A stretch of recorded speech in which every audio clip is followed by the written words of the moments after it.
Baspa supremo Mayawati जिस दिन लोकसभा के चुनाव प्रचार के लिए यूपी में उतरी, उसी दिन उन्होंने एक ऐसा ऐलान किया जिसका उन्होंने अपनी सरकार के दौरान पूरा प्लान तैयार कर लिया था। लेकिन यहां अहम बात यह है कि माया के इस बड़े ऐलान के बाद भी कांग्रेस, सपा और बीजेपी चुप हैं। आखिर क्या है वो माया का ऐलान जो बन सकता है बीएसपी का बड़ा चुनावी हथियार, हम आपको बताते हैं। लोकसभा चुनाव आए तो एक बार फिर देश के सबसे बड़े राज्य उत्तर प्रदेश के विभाजन का मुद्दा गर्मा गया है। बहुजन समाज पार्टी यानी कि बसपा प्रमुख मायावती ने यह मुद्दा उठाकर पुराना तार छेड़ दिया है। उन्होंने जनता से वादा किया है कि अगर बीएसपी सरकार सत्ता में आती है तो पश्चिमी यूपी एक अलग राज्य बनाया जाएगा। एक चुनावी रैली में मायावती ने कहा, बीएसपी ने किसी भी राजनीतिक पार्टी से गठबंधन नहीं किया है, हम अकेले चुनावी मैदान में हैं और बड़ी जीत हासिल करेंगे। भाजपा का तीसरी बार सत्ता में आना बहुत मुश्किल है। पश्चिमी यूपी के लोग लंबे समय से अलग राज्य की मांग करते रहे हैं। केंद्र में हमारी सरकार आती है तो पश्चिमी यूपी को एक अलग राज्य बनाने के लिए ठोस कदम उठाएंगे। मायावती ने इससे पहले साल 2011 में यूपी को 4 हिस्सों में बांटने का प्रस्ताव रखा था। इसके लिए उन्होंने पूरी तैयारी भी कर ली थी, लेकिन फिर उनके इस मकसद पर पानी फिर गया था। इस स्पेशल स्टोरी में हम आपको पूरा वाकया समझाएंगे। साल 2011 में जब यूपी में बहुजन समाज पार्टी की सरकार हुआ करती थी, तब 2012 विधानसभा चुनाव से पहले मायावती ने यूपी को 4 हिस्सों में बांटने का प्रस्ताव दिया था। ये 4 हिस्से थे पूर्वांचल, पश्चिम प्रदेश, अवध प्रदेश और बुंदेलखंड। प्रस्ताव के अनुसार पूर्वांचल में 32, पश्चिम प्रदेश में 22, अवध प्रदेश में 14 और बुंदेलखंड में 7 जिले शामिल होने थे। 2012 विधानसभा चुनाव से पहले 16 नवंबर 2011 को तत्कालीन मुख्यमंत्री मायावती ने मंत्रिपरिषद की बैठक में इस प्रस्ताव को मंजूरी दी और फिर इसे यूपी विधानसभा में पेश भी किया गया। 21 नवंबर 2011 को यूपी को 4 भागों में बांटने का प्रस्ताव विधानसभा में पारित कर दिया गया और फिर इसे केंद्र सरकार को भेज दिया गया। उस समय केंद्र में यूपीए 2 की सरकार थी। मनमोहन सिंह देश के प्रधानमंत्री थे। केंद्र सरकार ने यूपी सरकार से कई स्पष्टीकरण मांगते हुए प्रस्ताव वापस भेज दिया था।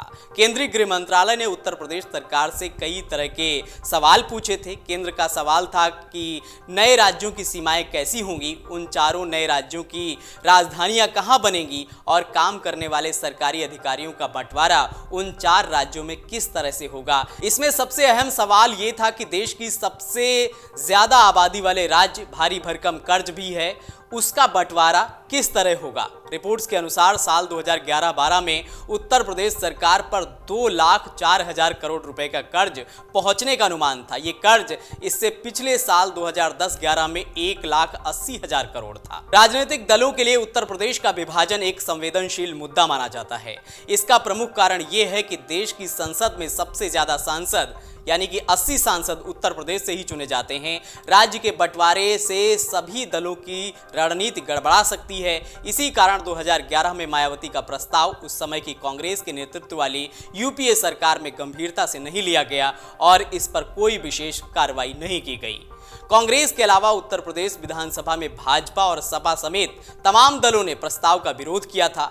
हालांकि जयंत चौधरी के नेतृत्व वाले राष्ट्रीय लोक दल यानी कि रालोद ने प्रस्ताव के पक्ष में वोट किया था। प्रस्ताव आने के साल भर बाद 2012 यूपी विधानसभा चुनाव में बसपा सत्ता से बाहर हो गई थी। भाजपा और कांग्रेस दोनों ही पार्टियां इस मुद्दे पर कोई स्पष्ट बयान देने से बचती रही हैं, लेकिन उनके कुछ नेताओं ने इस मुद्दे को समय समय पर बयान देकर जरूर जिंदा रखा है। अक्टूबर 2023 में बीजेपी नेता और केंद्रीय मंत्री संजीव बालियान ने पश्चिमी यूपी को अलग राज्य बनाने की मांग का समर्थन किया था। एक जनसभा में उन्होंने कहा था कि पश्चिमी यूपी को अलग राज्य बनाना चाहिए और मेरठ इसकी राजधानी होनी चाहिए। यहाँ की आबादी 8 करोड़ है और यहाँ से हाई कोर्ट 750 किलोमीटर दूर है। ऐसे में इसे अलग राज्य बनाने की मांग जायज है। हालांकि बीजेपी ने कहा था कि ये उनका निजी विचार है। आरएलडी अब बीजेपी के नेतृत्व वाले एनडीए का हिस्सा है। ऐसे में पश्चिमी यूपी को हरित प्रदेश के रूप में एक अलग राज्य का दर्जा देने की वकालत करने वाले जयंत चौधरी में असमंजस है। वहीं यूपी में एनडीए के दूसरे सहयोगी ओम प्रकाश राजभर की सुहेलदेव भारतीय समाज पार्टी को भी इसी तरह की स्थिति का सामना करना पड़ रहा है। राजभर ने हाल ही में अपने बयान में कहा था कि लोकसभा चुनाव के बाद पूर्वांचल को यूपी से अलग कर दिया जाएगा। वहीं कांग्रेस इस मुद्दे पर चुप है। हालांकि इंडिया गठबंधन की सहयोगी पार्टी सपा एकदम विरुद्ध में है। सपा नेता उदयवीर सिंह का कहना है कि उनकी पार्टी विभाजनकारी राजनीति के पक्ष में बिल्कुल भी नहीं है। छोटे राज्यों में कानून व्यवस्था की समस्या रहती है, विकास ठीक से नहीं हो पाता है, बड़े राज्यों को ज्यादा बजट और ज्यादा परियोजनाएं मिलती हैं। ऐसे विभाजन से कुछ ही लोगों के राजनीतिक हितों को मदद मिल सकती है। उत्तर प्रदेश राज्य अपने समृद्ध और विविध इतिहास के लिए जाना जाता है। इसका इतिहास कई हजार साल का है। इसने कई सभ्यताओं का उत्थान और पतन देखा है। इस प्रांत में मानव बसाव के संकेत लगभग 85,000 से 73,000 साल पहले मिले हैं। यहाँ कृषि और पशुपालन लगभग 6,000 ईसा पूर्व के आसपास शुरू हो गया था। हालांकि आधुनिक इतिहास का दौर साल 1526 में शुरू हुआ, जब बाबर ने दिल्ली सल्तनत पर आक्रमण किया और मुगल साम्राज्य की नींव रखी गई थी। ये साम्राज्य आधुनिक उत्तर प्रदेश के एक बड़े हिस्से में फैला था। यहाँ मुगलों ने कई शानदार स्मारक बनवाए, जैसे फतेहपुर सीकरी, आगरा का किला और इलाहाबाद का किला। भारत के पहले स्वाधीनता संग्राम यानी कि 1857 के विद्रोह का केंद्र उत्तर प्रदेश ही था। झांसी, मेरठ, कानपुर और लखनऊ जैसे शहर इस विद्रोह के गवाह बने। इसके बाद उत्तर प्रदेश भारतीय राष्ट्रीय कांग्रेस के नेतृत्व में चल रहे स्वतंत्रता संग्राम का भी एक प्रमुख क्षेत्र बना। साल 1947 में भारत को आजादी मिलने के बाद यूनाइटेड प्रोविंस का नाम बदलकर 1950 में उत्तर प्रदेश कर दिया गया। साल 2000 में इस विशाल राज्य के कुछ हिस्से को अलग करके उत्तराखंड राज्य का निर्माण किया गया था। अगर आप ये वीडियो YouTube पर देख रहे हैं तो हमारे चैनल को सब्सक्राइब करें और बेल आइकन को दबाना ना भूलें। अगर आप Facebook पर ये वीडियो देख रहे हैं तो हमारे पेज को लाइक करें।